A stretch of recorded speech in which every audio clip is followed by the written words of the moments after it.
सभी भक्तों का स्वागत है। इस वीडियो के अंदर मैं आपको बताऊंगी ऋषिकेश से आप हरिद्वार, ऋषिकेश, सोनप्रयाग शेयरिंग टैक्सी और बस के द्वारा कैसे आ सकते हैं और उनका कितना किराया। हरिद्वार से सोनप्रयाग जाते वक्त रास्ते में देवप्रयाग संगम, माता धारी देवी मंदिर, रुद्रप्रयाग, इन जगह पर आप दर्शन कैसे करेंगे। अगर आप अपनी खुद की 4 व्हीलर या 2 व्हीलर से आ रहे हैं तो सोनप्रयाग कहाँ पर मिलेगी। अगर आपका यात्रा रजिस्ट्रेशन नहीं हुआ है तो सोनप्रयाग में कहाँ पर करवाना है। यदि आपने ऑनलाइन रजिस्ट्रेशन कर लिया है तो उसे सोनप्रयाग में कहाँ पर चेक करवाना है। सोनप्रयाग में कहाँ पर चेक है। और अगर आप सोनप्रयाग में गौरीकुंड जाने के लिए शेयरिंग टैक्सी कैसे करेंगे। रुकना चाहो तो सोनप्रयाग में कहाँ पर रुकेंगे। रुकना चाहो तो सोनप्रयाग में कहाँ पर रुकोगे। गौरीकुंड में अच्छा रहेगा। गौरी का मंदिर है, तप है, वहाँ से पवित्र स्नान करने के आगे यात्रा शुरू कैसे करेंगे। गौरी कुंड से केदारनाथ मंदिर की दूरी है 16 किलोमीटर। तो इस ट्रेड के दौरान आपको क्या सुविधा असुविधा मिलने वाली है। साथ ही यहाँ पर पिट्टू यानी कि पालकी और घोड़े से कैसे यात्रा कर सकते हैं और उनका किराया कितना रहेगा। इसके अलावा हेलीकॉप्टर से कैसे यात्रा कर सकते हैं। केदारनाथ पहुंचने के बाद यहाँ पर रुकने के लिए सबसे अच्छा ऑप्शन क्या रहेगा। जिनके लिए टोकन आपको कहाँ से लेना होगा।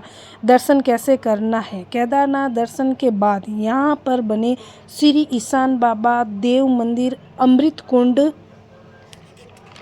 कुंड और भीमशाला, श्री गुरु शंकराचार्य के दर्शन किए। बाबा बर्फानी मंदिर, रेतस कुंड, श्री भैरवनाथ मंदिर के दर्शन कैसे करना और वीडियो को एंड में आपको बताऊंगा यात्रा के दौरान कितना खर्चा होने वाला है।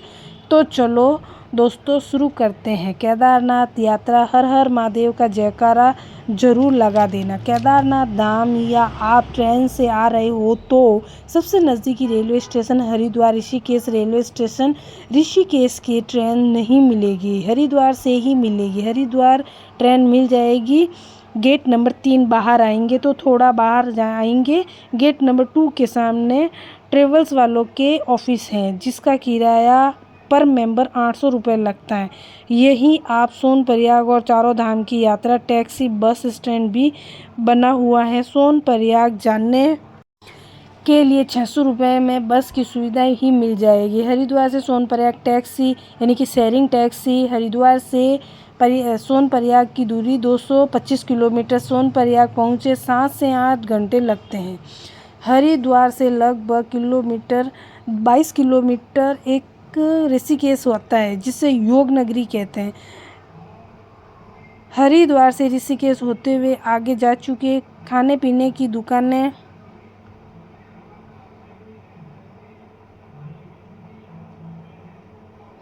हरिद्वार से ऋषिकेश बस के द्वारा जाते हुए थोड़ा दूर में वहाँ पर हमको खाने पीने की दुकानें मिल जाएगी। यदि आप बस से आते हो तो रास्ते में बस नहीं रुकती है। वहाँ पर अच्छी जगह है पहाड़ों के बीच में। बस के द्वारा जा सकते हैं क्योंकि इसमें रुक कर दर्शन नहीं होते, क्योंकि बस कहीं जगह जगह रुकती नहीं है। यहाँ पर खाने के लिए रुकते हैं, वहाँ पर अच्छी जगह है। पहाड़ों के साथ नदी का व्यू भी अच्छा सा दिखाई देता है। खाने की सुविधा, पहाड़ और नदी का व्यू बहुत अच्छा है।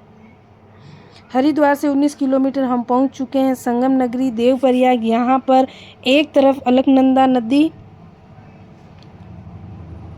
व्यू अच्छा दिख रहा है। टैक्सी के द्वारा आप टैक्सी भी कर सकते हो। एक तरफ अलकनंदा नगरी और दूसरी तरफ भागीरथी नदी, दोनों नदियाँ जाके संगम होता है, पवित्र संगम होता है। दोनों नदियाँ गंगा का रूप लेती हैं। गंगा में जाकर डुबकी लगानी है तो टैक्सी वाले को 600 से 400 रुपये ज़्यादा देकर 300 से 400 सीढ़ियाँ नीचे उतर कर स्नान करें। यदि बस में आते हैं तो बस यहाँ नहीं रुकती है, आपको चलती बस से ही देवप्रयाग का दर्शन करना पड़ेगा।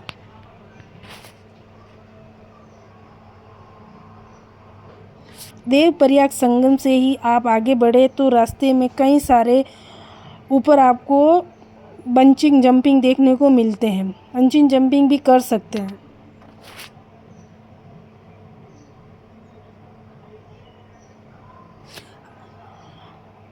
हरिद्वार से लगभग 130 किलोमीटर का सफ़र तय करने के बाद हम पहुंच चुके हैं उत्तराखंड के टाउन में। अलकनंदा नदी के किनारे ये बसा हुआ है। हरिद्वार से 140 किलोमीटर आगे आने के बाद माता धारी देवी का मंदिर